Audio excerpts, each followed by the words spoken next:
Hello, welcome to this week's podcast. This is a really exciting one. Jamie dives into all about his property purchase and his journey buying a property in what location? Find out in this episode.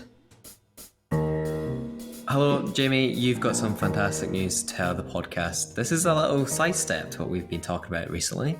The reason that Jamie has got some exciting news is we've been planning toward this goal for a long time, and me and Jamie have worked together and discussed it a lot recently over the last couple of years about how we're going to get to the stage that Jamie's going to tell us about, and how he's actually managed to get to that stage. He's going to disclose as well, and give us an idea of what he's done to achieve it and what he thinks has been the key to getting to where he's basically gone and achieved and basically accomplished this part of becoming an adult, which is quite significant.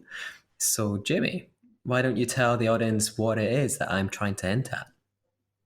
So, guys, my news is I have bought my first ever flat. At the age of 22, I have managed to put a 15% deposit on a £85,000 property, which is a nice two-bed in the town centre of Aberdeen. Very excited to be moving into it. I should be moving into the early January. And I'm looking forward to the next sort of steps in the stages with obviously getting on the property ladder and obviously taking the stages to get the property into the stage of where I'm happy with where it is and how it looks inside and it feels, but ultimately taking that next step to becoming a landlord. So the future and the longer steps that I'm looking for. But obviously to start off with, we'll go down the route of how I've came about it and where we're going from there. But I understand Gregor's got a few questions for myself. Well, first of all, it's come about, I think, from, quite quickly at the back end of this year. Now, we have obviously been planning towards buying, and I mean planning by saving and using our, saving help to buy schemes in no sense, but we have other reasons for buying property. And, the back end of this year, I feel like you started to look. You've obviously went to a few viewings. I'd be interested to understand why do you think obviously the back end of this year was a good time, considering obviously with the mortgage market and all this sort of thing that's going on with the rates going sky high? And also, obviously you're in Aberdeen. You've been there for over a year now, I believe. Yep. So just over a year. And, obviously what's made you think I need to take that jump? Do you obviously see Aberdeen being quite a long-term investment? Yeah, so basically, I think what happened was I've been looking, similar as you said, Greg, we've both kind of been looking, but I think I had been looking a little bit more in detail. I'd decided to go to quite a few viewings. So this was our fifth viewing of a flat. When did you start viewing? Uh, maybe 3 months ago, 4 months ago. Started viewing. Had been always looked on the marketplace. Like you regularly just see what was up there and stuff like that. But one of the things I did notice was there's a lot of properties sitting on the market for a long time, and it wasn't until I went to see the first one that the woman they even said, "Oh, it just let you know, the landlords, the price that's at, you will be able to get a little bit less. This is what we think you could put an offer in at and stuff." They're all they're actually trying to push for the sale and saying that in terms of oh sorry, you're gonna actually need to 110% or something over 10% over the home report and stuff, and there's nothing like that in Aberdeen. So it's kind of caught my eye, and I thought, well, you've got an economic situation where the world, everything's getting more expensive. Inflation's caused people to basically, you're on a salary of 20 grand. That's now 20 grand's maybe not even enough to get by. People that own less of that are really struggling, and I just thought there's going to be a lot of people out there who own flats throughout Aberdeen and probably are now going, I could do with the money. I either need the money or they're wanting to settle down, or they're just like, actually I just don't need this at the moment in time. So I was thinking, okay, there's going to be plenty of opportunity to try and get a good deal, basically, really good deal. Aberdeen was already on a low. Obviously, Aberdeen's known for its oil industry. It had a boom sort of early 2000s up until sort of early 2010s. Basically, the oil industry was booming. The flat that I was in, you could see it nowhere near the price I bought it for. You'd be looking at 120,000, if not a little bit north of that, for the property. So I just saw the opportunity to go start viewing quite a few flats. Saw quite a few. Everyone kind of been to. There was just that little bit not right. They were just, kitchen was too small. The second bedroom was narrow, or the space that it was in, it just didn't. Every certain one I went to just didn't feel particularly right. So it came to this one. We booked a viewing, and it was actually at night. So this is obviously winter time. The nights were getting a bit darker. Went in to see it, and it was just like an automatic. When you open a door to certain route, like a building, it just kind of feels warm. Went in it, liked the layout of it. Every room, Okay. decent amount of space. They're all kind of like equalish size. You've got a So decent. good property, good size, kind of what you wanted. Tick all the boxes, basically, Yeah, right? So what for me, from obviously knowing that you've lived in Aberdeen and having talks of buying property, what struck me was, obviously you were looking at planning on buying, but to actually go and buy in Aberdeen of all places, I'm kind of like, I'm in Edinburgh. I think it's a capital city. I'm like being more to Central Belt where you get access to like Glasgow and up areas like that. I was thinking, oh, I thought you'd maybe hold off until that becomes an opportunity.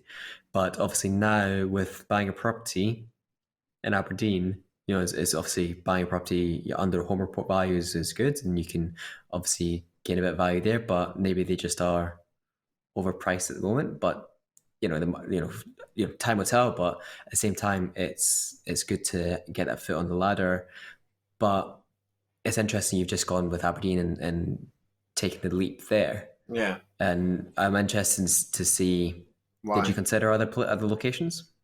Yeah, so in the grand scheme of things, the reason I kind of chose to just go ahead with Aberdeen is I'm up in this Aberdeen for a minimum of another year. Rebecca's going to be finishing our masters. We've created quite a good friend group up here as well, so I've got like friends and stuff from other jobs and my jobs now. That I've got a group of friends in the area. And there's an aspect of me and Rebecca don't have any real plans to sort of move back. There was no like, oh, we want to move back down to Central Belt. As much as when I first moved up here, first 6 months in Aberdeen, or 3 months I was in Aberdeen, I didn't like it. Did not feel like it was home. Didn't feel like it. But that's just because I hadn't been up here yet. I hadn't moved away. This is the first time moving out of home. Just it was all alien to me to move away. But since being up here, you've got I can drive 10 minutes. I'm at a seaside. Okay, I can be in a beach and go walk along a beach. You know, it's Have got you sort of realised its benefits? Yeah. yeah, like there's so many benefits to I think to actually being in Aberdeen. Mm-hmm. Um, it's as much as it's 2 hours down to Edinburgh and maybe 3 hours to Glasgow. Is it at the end of the world? Not really. And it actually makes it even more special if you do end up going down that way. Whereas, when we were stayed in Alloa, you're an hour through to Edinburgh. Did we go through to Edinburgh that much? No, not really. So, but when it comes to when you do go to Edinburgh, you kind of like, oh, it's only an hour, it's not that much. But for me and Rebecca now, if we want to come home and then go to Edinburgh or Glasgow, it's actually quite a special thing because it's more of a bigger thing.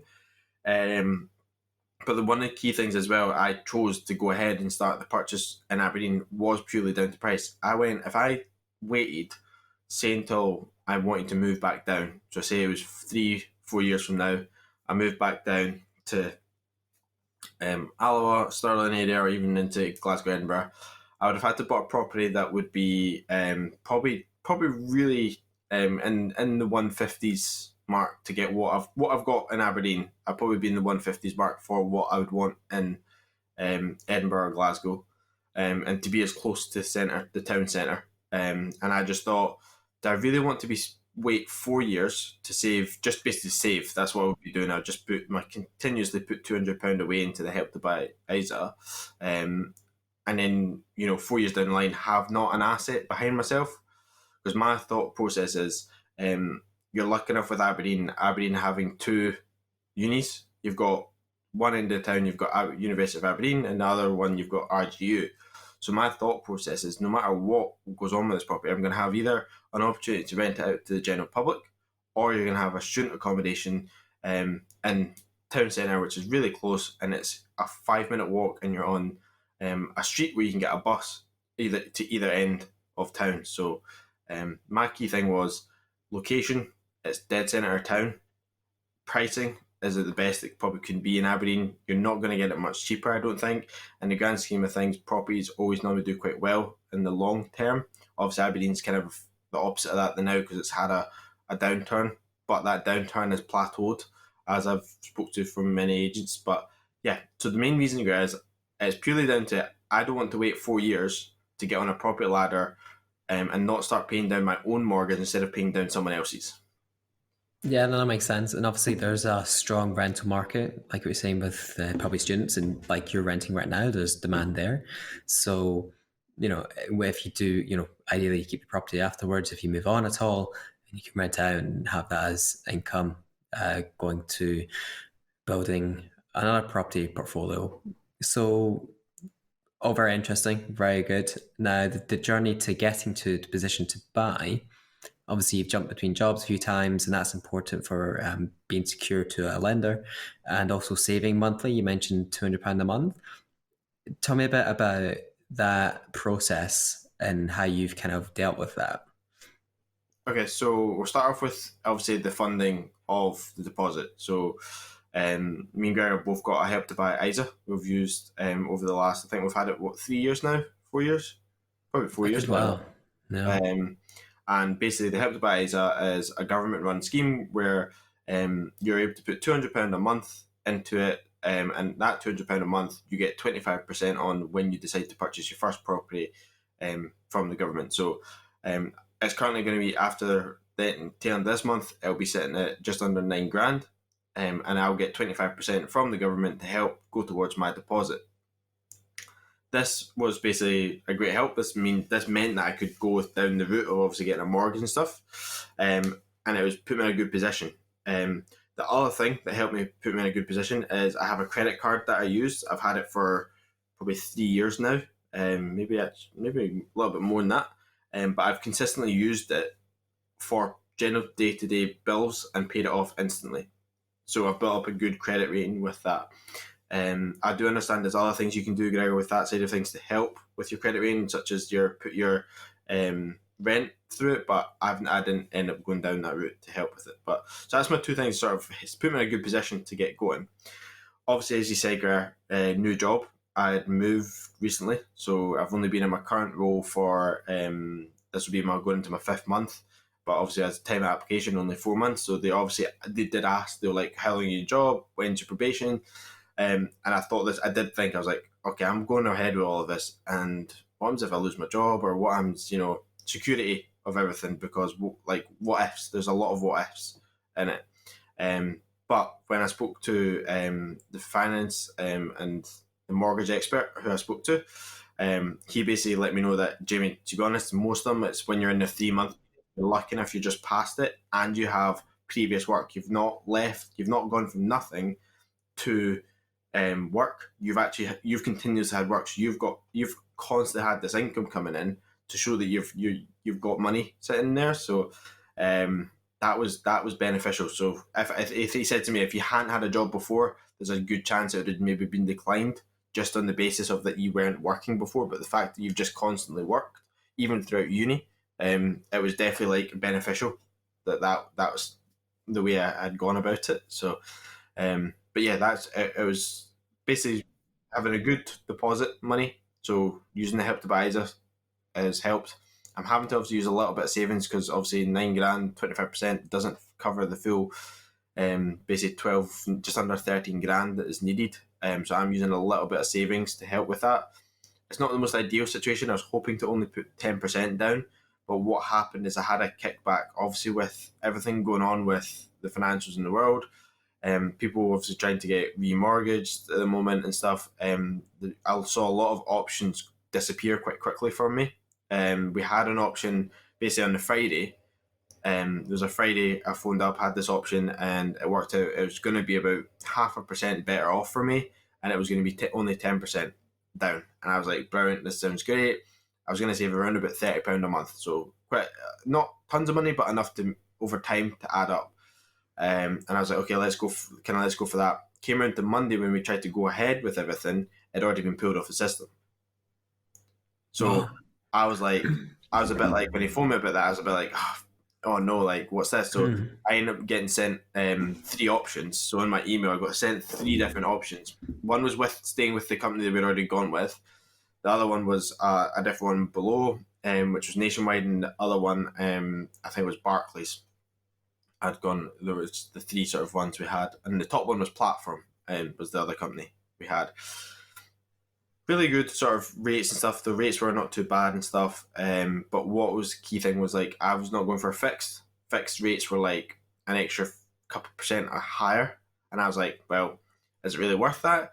And I was obviously looking to variables. And I don't know if you've ever heard of a variable mortgage, Gregor.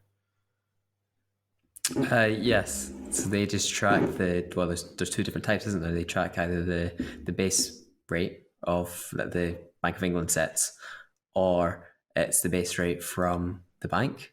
Is that correct?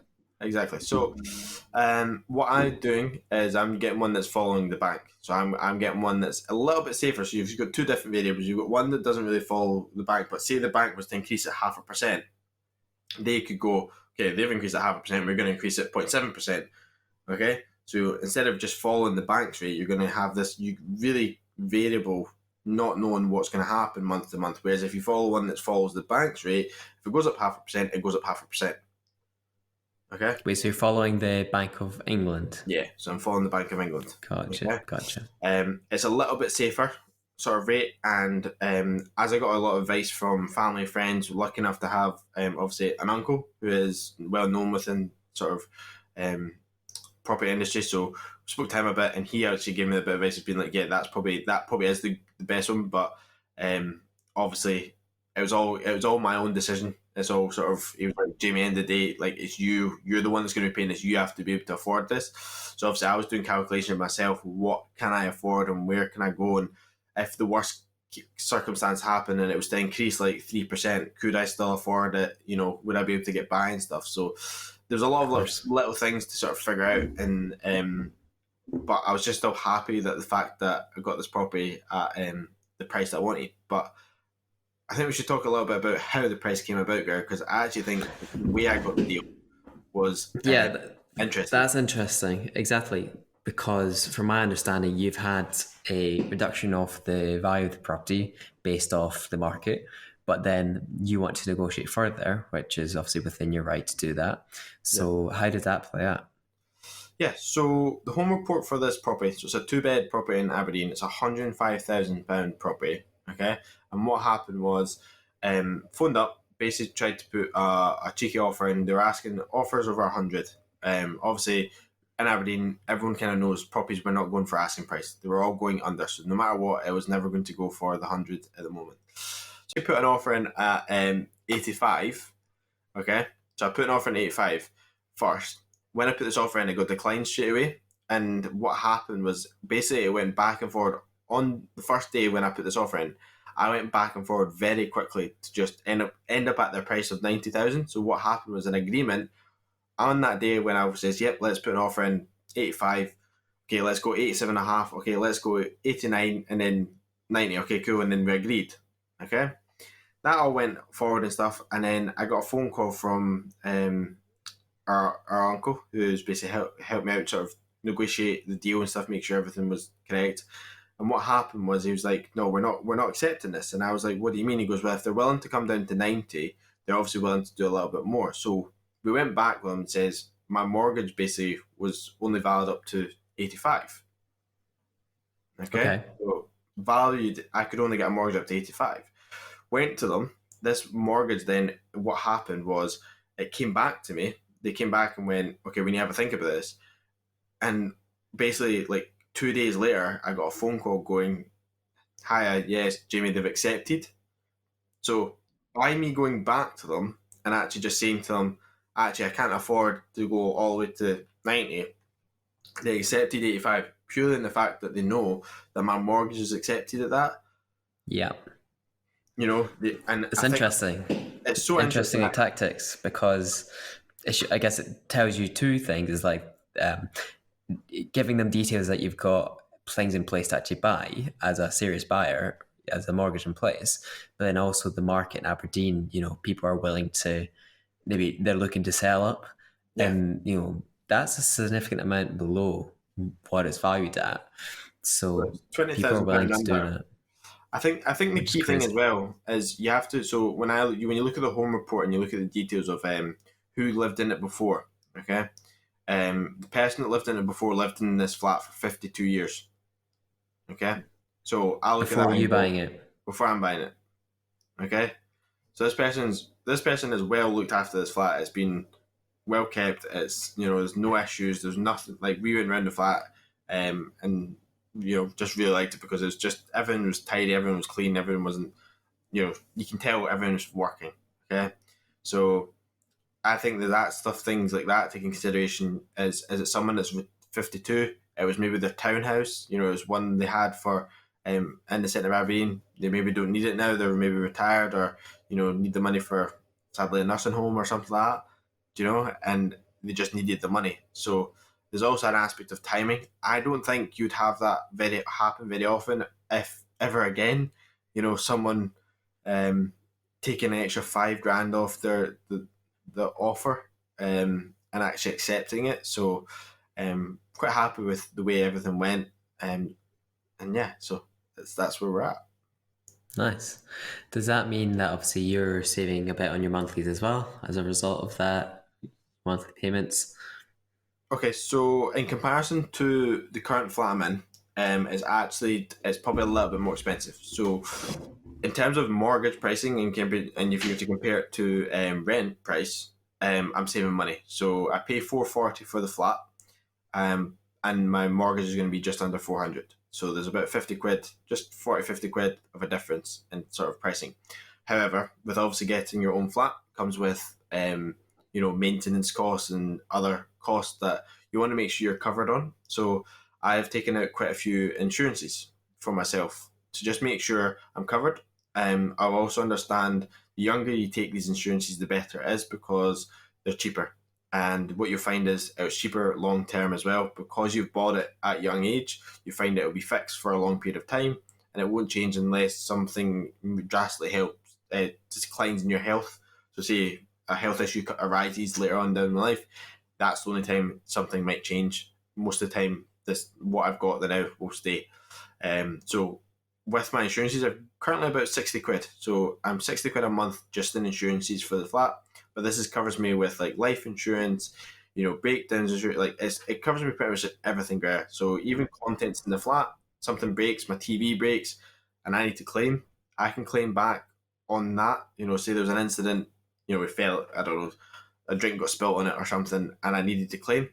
I can claim on that, and then I can actually get that a new TV and things like that. So there's a lot of benefits with what I've got. Another thing is I've had issues with this flat where I came home from a weekend, the tap had burst, it was flowing full force, hot water as well, and I was like, well, we need to get someone out. So I managed to turn off the tap and stuff, but then someone came out the next day to fit a new tap and stuff. Obviously, we didn't pay for that because the landlord's got an agreement and probably got his own insurances and everything set up. And I'm thinking, well, what happens if this happens in my new flat? The last thing I want to have happen is this new flat go into it, and then we've got an issue, and then I'm calling someone at late at night to come out and fix this thing, and then it's costing me double time because I'm getting this guy out late at night.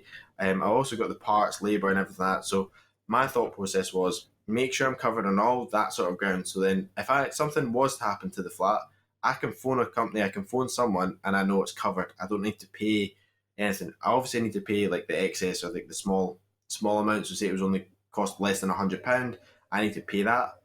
However, if it's more than that, I can obviously just claim back, and then that's that. Amazing. It amazes me how pieced together is the wrong word, but like how much you've figured it out to get to this stage, and you obviously got a good amount of knowledge about everything at the moment, and there's knowledge that you can take onto future projects basically, and it's good for me as well. Getting to learn some few things. The other side is, has there been anything a part of this journey at the moment that's taking you by surprise? Well, I got my mortgage and stuff back really quick. That took me a little bit surprised. How just quick mine's came back compared to some others. I don't know if it's because I've got a high deposit or anything, but it's unknown why that came back quite quickly. Um, I think what's taken me by surprise is just I expected more forms. I expected to be filling out a lot more documentations to then have to send across. I'm not actually filling out that much. I've had to sign a few documents to agree to certain things, but in terms of actually having like a whole load of documents and everything, there's not much. I've obviously got my mortgage and principals and stuff like that printed off and documents stored and stuff, but no, it's all been pretty straightforward, and I think there's an aspect of obviously for yourself, Gregor, as well, who's you've got the money to actually maybe get started in it. I think just going for it, there's an aspect. That's what I've done. It has been quite a rush process. I wouldn't argue that it's not been rushed. It's been quite a quick. I only went to see the flat once. I didn't go and see it multiple times. I went to see it once and went, I want this, and I thought if someone else sees this and puts an offer in higher, I'm screwed. If someone went in and says, okay, I'm gonna put an offer in at 92, and then they're like, well, someone's offered more, I was never gonna get it. So my thought process is I needed to be quick on that flat, and it was a nice enough flat, and it had only been on the market for 30 days. Um, it wasn't one of these ones where it's been on for months. The ones that I've found that have been on for months, they've always got a little bit something wrong with them. Whereas the ones that are fairly new to the market, and if they look good and they are nice, they go. And you can tell that. I've noticed that with when I've been researching and stuff. So, but yeah, one last thing, I got with my mortgage as well, £500 cash back. Wow, how did you get that? So when I got the mortgage and applications and everything through, it was one of the things we were trying to calculate. So with the nationwide one I've gone with, I'm paying like a little bit extra, okay, but I don't have to pay a fee to set it up. Okay, so the two other ones I had to pay for was £1,000 fee to set it up, but with nationwide I don't pay a fee to set it up, and I get £500 cash back. So it actually worked out. I was saving about, I think it's like £1,500 over the term. So it works. It's actually really quite good with that. So, but yeah. Yeah, that sounds good. Sounds really good. So yeah, very interesting. I think I've asked all my questions. Now, if there's anybody who's got any questions that want to fire to Jamie, feel free to do so in our comment section on our YouTube channel. We'll be happy to answer any there. But Jamie, I'm so pleased for you. Like, well done. Like, what I can't wait, until you get those keys and come up and see you in your flat and be like, this is actually really sweet. Yeah, it'd be really, really exciting time. And then I can just picture you there with like TV on the floor as you move in, a few rough couches and whatnot. Like until you make it your home. Yeah. I think that'd be quite fun. But yeah, I'm excited to come up and see it. But my understanding it's January is the move-in date. So yeah, you've got to look forward to Christmas and then that. Yeah, definitely, Gregor. I'm looking forward to it. I've enjoyed this podcast because it's obviously a little bit about me, and hope you guys have enjoyed listening to this. I really enjoyed it. So look forward to our next podcast. And Jimmy, yeah, catch you guys in the next one. Thanks, guys. Cheers. Bye.